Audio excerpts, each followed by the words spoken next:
muito bom dia para você que está aqui ligadinho na TV Mar. Seja bem-vindo, estamos começando agora mais um programa bem assim.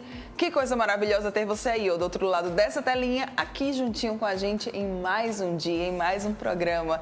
E olha só, pessoal, hoje aqui no programa nós vamos falar sobre um assunto muito legal, Educação 5.0. E aí, você já ouviu falar nesse termo? Nós vamos trazer mais informações sobre ele já aqui no programa. Também ainda hoje nós vamos conferir uma matéria de Fernando Palmeira sobre um evento que vai ter a nossa ilustre Wilma Araújo. E também ainda, pessoal, nós vamos saber qual que é o segredo de empreendedores que decidiram apostar aí no pão fofinho e no café cremoso. Já, muita coisa boa e como sempre eu conto com você. Então não sai daí, porque o Bem Assim está começando agora.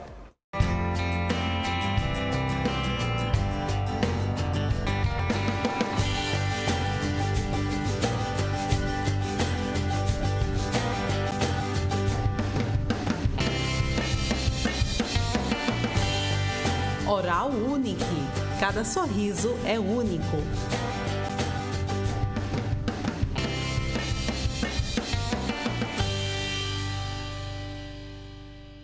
Muito bom dia mais uma vez para você que está aqui ligadinho na TV Mar, você que nos acompanha pelo canal 525 da NET Claro, pelo portal gazetaweb.com ou ainda pelo nosso aplicativo da TV Mar. Muito obrigada pela companhia de cada um de vocês. Lembrando sempre, porque já está aqui passando na tela, então eu já lembro logo, que você também consegue nos acompanhar lá pelo YouTube, que é por onde você pode reassistir quantas vezes você quiser a nossa programação. E também estamos lá no Instagram, no Facebook e no Twitter, para você poder acompanhar um pouquinho dos bastidores do que é que rola aqui na TV Mar. Beleza? Estamos te esperando. Vamos lá começar o nosso dia por aqui hoje. Quando eu estou em pé aqui ao lado da TV, vocês já sabem, sim, vai ter Skype agora e sobre um assunto muito importante, que é a Educação 5.0. Um novo universo está tomando conta dos debates sobre educação. Depois da tecnologia, que se tornou uma aliada fundamental, do ensino e da aprendizagem, é preciso agora, pessoal, preparar as crianças para lidar com a grande oferta de recursos tecnológicos que é a Educação 5.0. E para explicar melhor para a gente do que é que se trata, quais que são os benefícios, se tem malefícios, nós vamos conversar agora por Skype com o Gilberto Barroso, ele que é especialista em educação e gamificação. Bom dia, seja muito bem-vindo mais uma vez. Já faz tempo, né, Gilberto, que a gente não se encontra. Bom dia, faz um tempo já, um prazer. Bom dia aos ouvintes, aos telespectadores. É um prazer estar aqui com vocês novamente. E para a gente também é um prazer enorme recebê-lo. Muito obrigada pela disponibilidade. Sei que sua agenda é muito concorrida, então a gente agradece bastante. Vamos começar explicando o que é a Educação 5.0 que a gente está ouvindo tanto falar? Bom, nada mais se trata do que uma evolução para a gente conseguir identificar a aplicabilidade das tecnologias que são disponíveis hoje em dia, né? Em outras palavras, a gente dá um caminhamento melhor para as tecnologias que são dispostas para os alunos e para os adultos, de maneira em que essa tecnologia traga mais benefícios do que malefícios, né? E 5.0 porque é a última onda, né, vamos dizer assim, tecnológica com relação principalmente à educação, né? Posso te dar um exemplo mais ou menos do que se trata, né?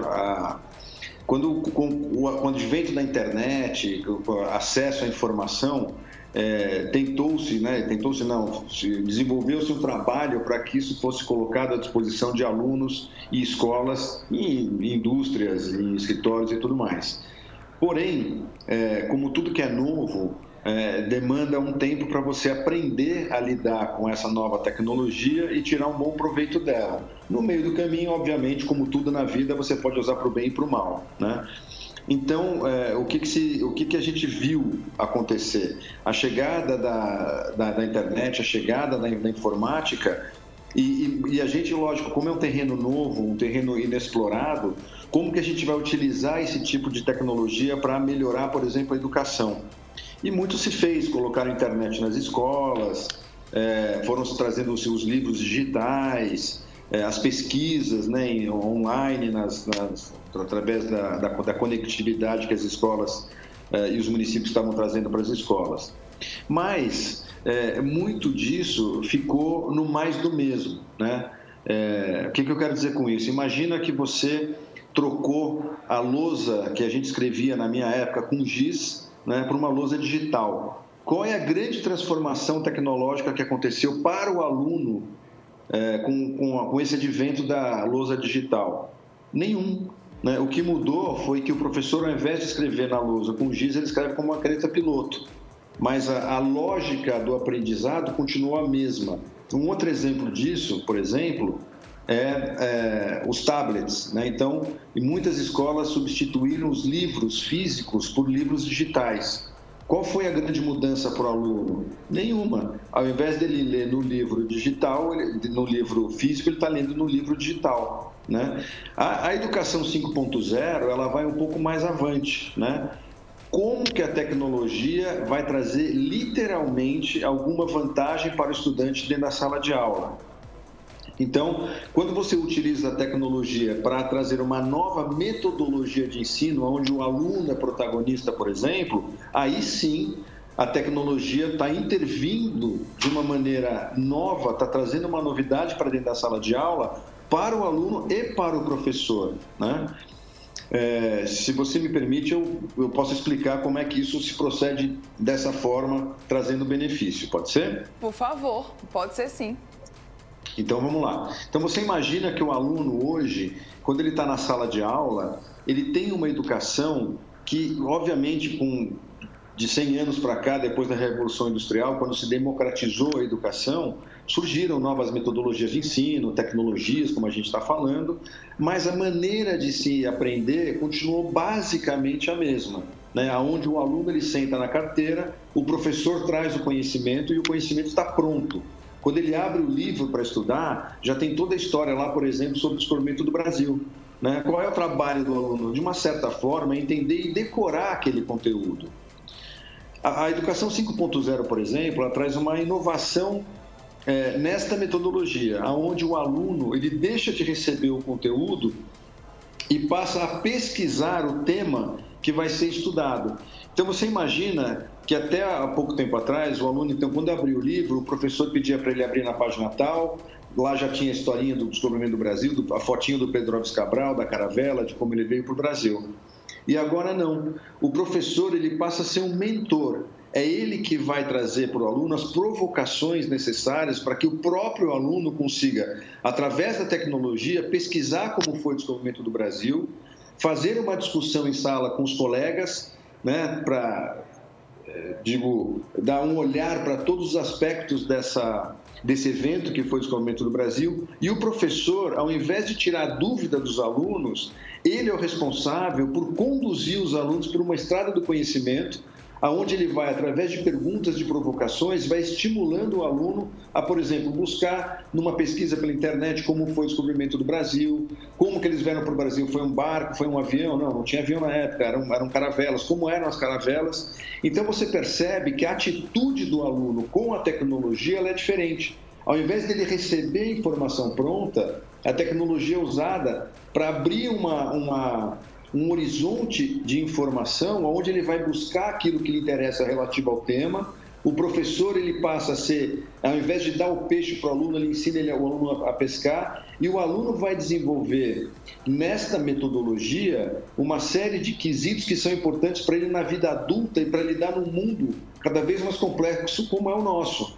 Por exemplo, quando o aluno pesquisa, ele discute com os colegas sobre aquele tema, por que é a caravela, por que não foi barco a motor, como que ele veio para o Brasil e tudo mais, ele está, nesse momento, aprendendo a ouvir a opinião do colega, ele está pesquisando, então ele começa a ter uma atitude proativa com relação à resolução de problemas, a entender, através dessas tecnologias, como o mundo é impactado, como a vida dele é impactada. Se a gente pensar que até pouco tempo atrás existiam indústrias, como a da fotografia, por exemplo, que para você tirar uma foto você tinha que comprar um rolo de filme, tirava a foto, tinha que mandar revelar. Hoje em dia, você com celular faz filme, edita, fotografa 500 mil fotos, guarda elas no próprio celular, na nuvem, num dispositivo para guardar conteúdo. Então, como utilizar essa tecnologia para melhorar a minha visão com relação ao mundo, né? A partir do momento que o aluno, dentro da sala de aula, começa a estudar dessa maneira, sem medo de errar, buscando, conversando, tendo que usar a oralidade para fazer os trabalhos, ele aprende a falar melhor, a expor a ideia dele melhor. Isso é um treinamento que ele vai fazer até a hora que ele chegar na vida adulta. Então, isso sim é a educação 5.0, né? É você utilizar a tecnologia de uma maneira em que o hábito da utilização daquela tecnologia vai trazer para o aluno visões diferentes sobre assuntos, vai fazer ele tratar os assuntos de maneira diferente. Eu não vou ter medo de errar, eu vou ouvir o colega, eu vou impor a minha ideia, né? Vamos chegar num consenso, e isso sim é o que vai trazer para ele mais uma qualificação melhor para lidar com os problemas da atualidade. E vai estimulá-lo, né? Eu acho que é muito legal isso que você trouxe, todo esse panorama que você acabou de nos apresentar. Eu achei muito interessante, porque você acaba estimulando esse aluno a acabar buscando, né? Como você falou, a ouvir o colega, a discutir, a buscar outras versões, outras visões, né? Ele deixa de ser passivo no recebimento do conteúdo e passa a ser ativo. É ele que vai atrás, né? Junto com os colegas. E esse processo de discussão, de busca, que já é algo que a gente chama de nativos digitais, né? A criança hoje com 4, 5 anos de idade, ela já pega o celular da mãe e ela consegue buscar aquilo que lhe interessa. O aluno não tem mais paciência, a criança não tem mais paciência para receber um monte de informação para ver o que ela quer. Ela já busca exatamente o que ela quer. Isso é uma mudança significativa, né, no nosso tempo hoje. E você acaba também, não sei se você concorda comigo, Gilberto, também dando a esse estudante, né, um bom uso das tecnologias, dessas ferramentas, para que eles não possam apenas ficar ali levando a internet como se fosse, né, um lazer, ou aquele momento em que você fica ali e acaba se distraindo para ver vídeos, para jogar. Você acaba trazendo uma nova funcionalidade, né, dessa tecnologia para esses estudantes. Com certeza, né? Uma outra visão que a gente tem claramente de como isso traz benefícios, né, quando bem utilizado e da maneira certa. Por exemplo, com o Criando Juntos dentro da sala de aula, a criança, quando passa por esse processo de busca de conteúdo, de criação de história, de usar o desenho dela para animar, por exemplo, a história sobre o descobrimento do Brasil que ela criou, ela fazer a locução daquela história que foi criada por eles dentro da sala de aula. Quando você utiliza a tecnologia nesse sentido, onde a criança, como eu falei mais uma vez, ela é protagonista, ela busca o conhecimento, ela gera um conhecimento dentro da sala de aula, né, o conjunto dos alunos gera um conhecimento dentro da sala de aula. E o que você faz com esse conhecimento adquirido ali? Hoje, a gente tem N maneiras de utilizar esse trabalho feito, e uma delas, por exemplo, é a animação daquele trabalho que foi desenvolvido dentro da sala de aula, para que outras crianças possam ter acesso àquele trabalho desenvolvido por aquela turma, aquela escola e aquele professor. Por exemplo, quando as crianças trabalham o tema do descobrimento do Brasil, elas geram ali uma história sobre o descobrimento do Brasil criada por elas. Depois de criada essa história, eles vão desenhar os componentes que compõem aquela história. Então tem que ter o Pedro Álvares Cabral, uma caravela, tem que ter o Brasil, a praia, a floresta, né? As crianças fazem o desenho e depois elas narram a história que elas criaram. Essa é uma maneira da criança, como protagonista, primeiro, ela entender melhor o conteúdo, porque foi criado por ela, não foi recebido por ela e ela teve que decorar. Depois, quando ela desenha os conteúdos relativos àquela história que ela já criou, é uma maneira de você assentar mais ainda o conhecimento dentro da cabeça do aluno. E quando ela narra aquilo que ela criou e desenhou, aí sim você tem um processo onde a retenção do conteúdo é muito maior, porque foi gerado, desenhado e narrado pelas crianças, né? Óbvio, quando você tem esses 3 componentes, eles geram materiais suficientes para a gente fazer uma animação, por exemplo. E aí, você está utilizando a tecnologia, primeiro, para o aluno aprender melhor e depois gerar um conteúdo bom que vai ser visto por outras crianças e ela vai poder estudar um conteúdo gerado por outras crianças. Você percebe a diferença? É muito diferente do que você ter hoje, por exemplo. Eu tenho um filho, né, de pequeno, que eu vejo ele direto na televisão olhando aqueles youtubers, né? Sim. E realmente eu acho caótico, porque é um monte de gente hoje querendo ganhar dinheiro com criação de conteúdo, e quando acaba os conteúdos que são interessantes, eles começam a fazer coisas estúpidas, né, banais, e a criança fica presa lá, vendo aquele monte de baboseira, o outro batendo a cabeça na parede, o outro jogando gelo na piscina e pulando, umas coisas assim que você fala, gente, mas o que isso acrescenta? Qual é o propósito desse conteúdo? Não existe, né? Então, a tecnologia, como tudo na vida, ela tem um lado bom e um lado ruim, né? Eu vejo o lado ruim quando eu vejo, inclusive né, o ser humano hoje em dia, ele está extremamente atrelado ao celular, ao computador. Você vê no trânsito, as pessoas param o carro no farol, a primeira coisa que ela faz é pegar o celular. Você vai numa festa, você vê gente olhando o celular ao invés de se confraternizar. Você vai no restaurante, a mesma coisa, pai e filho. Fica quieto, toma o celular aqui, deixa eu conversar aqui com meus amigos. Então, eu vejo isso como uma má utilização da tecnologia, aquela que afasta o ser humano das suas funções que eu chamo vitais, né? Que é o relacionamento, que é o trabalho de pesquisar, que são os trabalhos manuais que a gente vai perdendo por conta da tecnologia. Então, você trazer de volta o desenho, a pessoa poder escrever, né? Então, a gente tem que ter muito, muito cuidado de como apresentar a tecnologia para o aluno ou para a criança, de um modo geral, até mesmo para o adulto, né? É muito importante ter essa visão de que ela pode ser tão benéfica quanto maléfica, né? Perfeito. E agora vamos falar um pouquinho sobre os professores, né? Alguns têm uma certa dificuldade de lidar com os avanços, né, da tecnologia, ainda mais quando eles refletem na educação. Então, como é que esses professores, eles podem desenvolver, né, essas novas habilidades e competências para aprimorar o processo pedagógico e também inserir o aprendizado nessas novas ferramentas? Bom, a tecnologia está aí disponível, né? O problema é que muita gente ela se acomoda naquilo que ela tem maior facilidade de trabalhar e deixa os desafios para depois, né? Então, como a gente trabalha com educação, a gente vê muito, por exemplo, professores que adorariam trabalhar com mais tecnologia, mas por conta do medo de errar, o medo de testar e não entender aquilo, ele acaba deixando de lado. Então, a primeira coisa que a gente faz quando a gente vai conversar com os professores é fazer um apanhado de informação, é levar um apanhado de informação para ele, mostrando que a melhor maneira dele se equalizar com a tecnologia é ele perder o medo de testar, o medo de tentar a utilização, né? Então, existe hoje um trabalho muito forte de formação de professor, né? Para que ele saia da sua zona de conforto e que ele entenda que a tecnologia é uma aliada dele e não um componente a mais que vai trazer para ele um trabalho a mais, né? Então, a gente tem um trabalho muito forte nisso, mas a visão do professor ainda, ela é muito conservadora, não só do professor, como das instituições também, né? Exatamente. Porque a gente às vezes fala no professor, né, especificamente no aluno, mas eu fiquei muito surpreso quando a gente começou a trabalhar em algumas escolas com tecnologia na educação, de ver que a própria instituição, ela tem o medo da mudança. Ela fala assim, mas espera aí, eu trabalho assim há tantos anos, os pais confiam na minha instituição, porque a minha metodologia de ensino ainda é uma metodologia de ensino e que os pais dos alunos utilizaram, né? Então, a instituição ela fica com certo receio de trazer muita novidade e o pai acaba mudando o filho de uma escola para uma escola mais conservadora, né?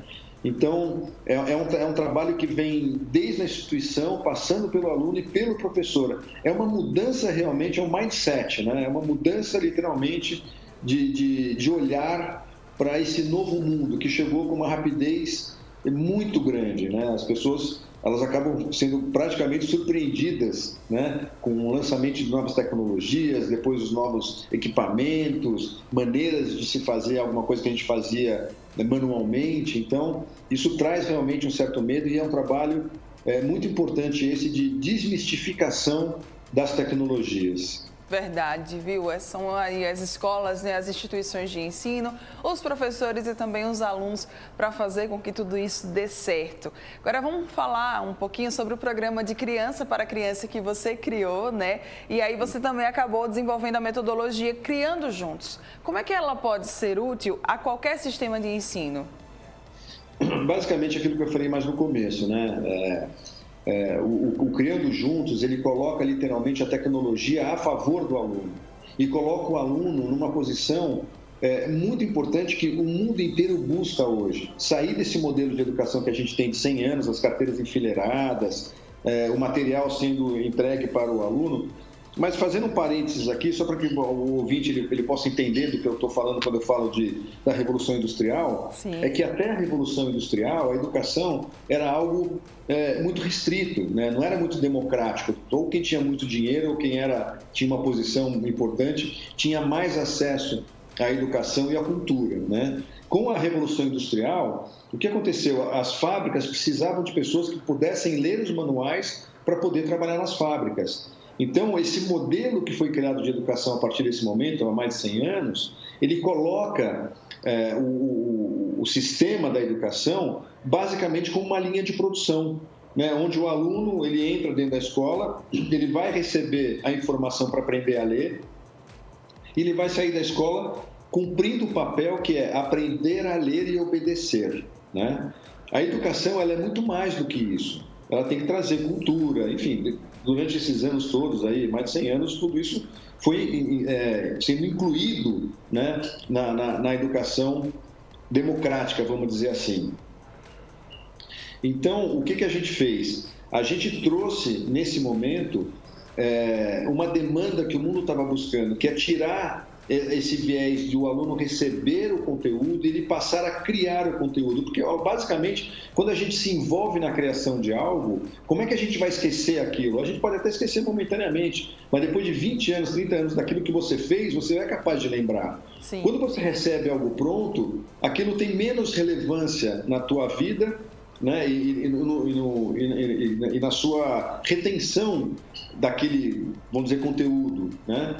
Então, a gente conseguiu trazer essa metodologia onde o aluno ele cria, através de pesquisa, de conversa, de discussão, de mentoria do professor, os conteúdos, as matérias que são dadas, o currículo que é dado dentro da escola, né?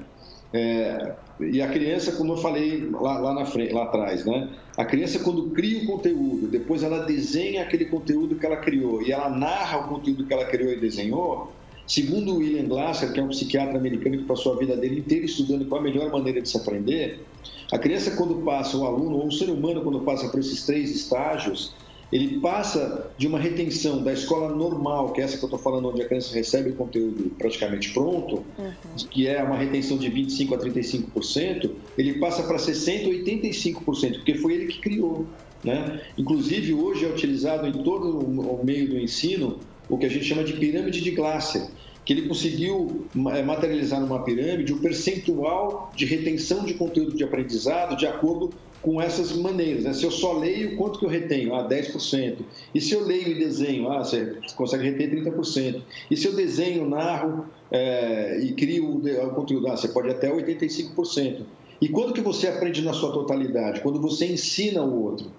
Quando você ensina algo a alguém, você aprende sobre aquele tema 100%, porque você está vendo todos os aspectos para poder ensinar alguém, né? Então, isso é uma grande evolução na educação. Colocar o aluno como protagonista traz uma vantagem absurda com relação aos outros modelos, né? Sem contar que esse processo de ser protagonista, ele desencadeia outros mecanismos, que é o entender, o não ter medo de fazer, o não ter medo de errar, o aprender a ouvir, o aprender a se posicionar, a imposição de voz, a emoção na transmissão da sua ideia, né? Isso são ferramentas para a sua vida que independe de qual escola que você está ou qual conteúdo que você está aprendendo, né? Você está tendo um olhar diferente e você está tomando uma posição diferente com relação àquilo que você adquire, seja na escola ou seja na vida.